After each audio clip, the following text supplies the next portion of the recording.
অনুর খাবার ঘরে সবাইকে স্বাগত। আজ আমি নিয়ে এসেছি নিরামিষ আলুর দম। দেখুন, সেজন্য আলু সেদ্ধ করে কেটে নিয়েছি 2 ভাগ করে। তেলের মধ্যে দিয়েছি জিরে, শুকনো লঙ্কা, গোটা গরম মশলা দিয়ে আমি তেলটা বসিয়ে দিয়েছি। দেখুন, তেলটা গরম হয়ে গেছে। এবার আমি আলুটা দিয়ে একটু হালকা করে ভেজে নেব।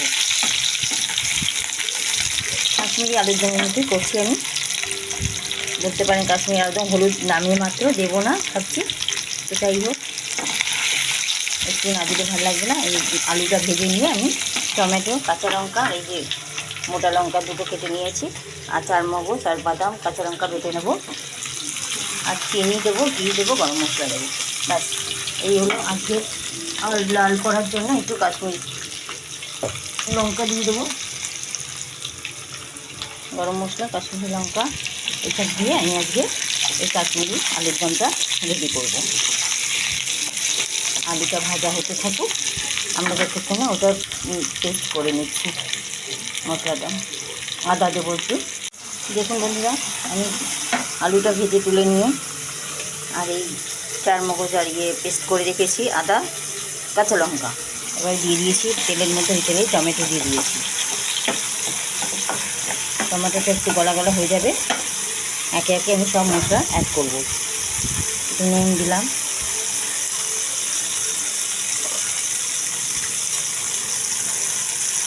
একটু জিরের গুঁড়ো দিয়ে দিচ্ছি,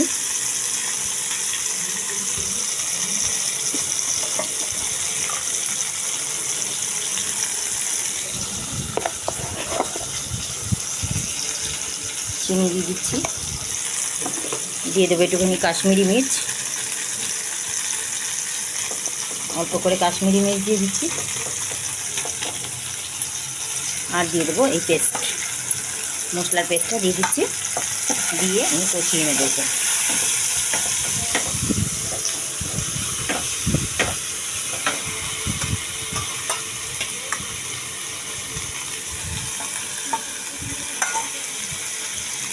একটু জল দিলাম, একটু গরম মশলা দিলাম, দিয়ে আমি ভালো করে পেস্টটা তৈরি করে আলু দিয়ে বেশিক্ষণ আর ফোটাবো না। আলুটাতে সেদ্ধ আমি ভাজাও আছে, তারপরে ঘি গরম মশলা দিয়ে নামাবো।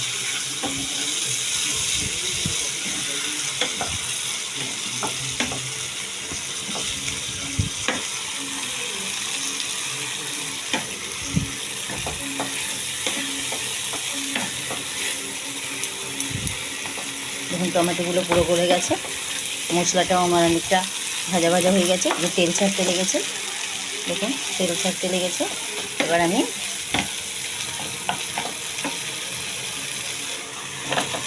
আলুটা দিয়ে দেবো।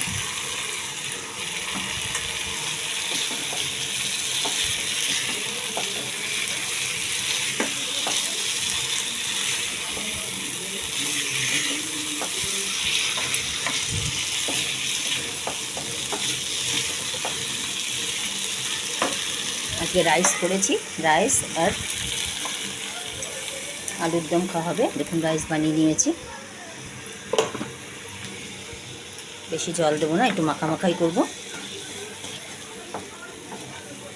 দেখুন, এবার আমি ঢেকে দেবো, আর লাগলে অল্প একটু জল দেবো, নাড়ে দেবো না। আঁচটা কমিয়ে দিচ্ছি, ঢেকে দিচ্ছি। দেখুন, আমার কাশ্মীরি আলুর দম রেডি প্রায়। আমি এবারে একটুখানি ঘি দিয়ে নামিয়ে দেবো। ঘি দিয়ে দিলাম, এবার ঢাকা দিয়ে দেবো। ব্যাস, আজকের মতো এটা আমার কমপ্লিট। রাইস আর দিয়ে গরম গরম রাত্রিবেলা খাবার তৈরি করলাম, ডিনারে খাবো, সবাই খাবে। মেয়ে জামাই আসছে, ছেলে, সবাই মিলে একসাথে খাবো আমরা, আমাদের হয়ে যাবে এতেই। দেখুন, আপনারা এইভাবে বানিয়ে খেয়ে দেখবেন, একদম সিম্পল, ঘরে যা থাকবে তাই দিয়ে করে নিন, আর দারুণ খেয়ে নিন। 1 প্লেট সাফ হয়ে যাবে একদম রাইস আর আলুর দম। এরকম নতুন নতুন রান্না পেতে চ্যানেলটি সাবস্ক্রাইব করবেন, লাইক শেয়ার করতে ভুলবেন না। যে যেখান থেকে দেখছেন ধন্যবাদ। আমি ঢাকা দিয়ে রেখে দিলাম।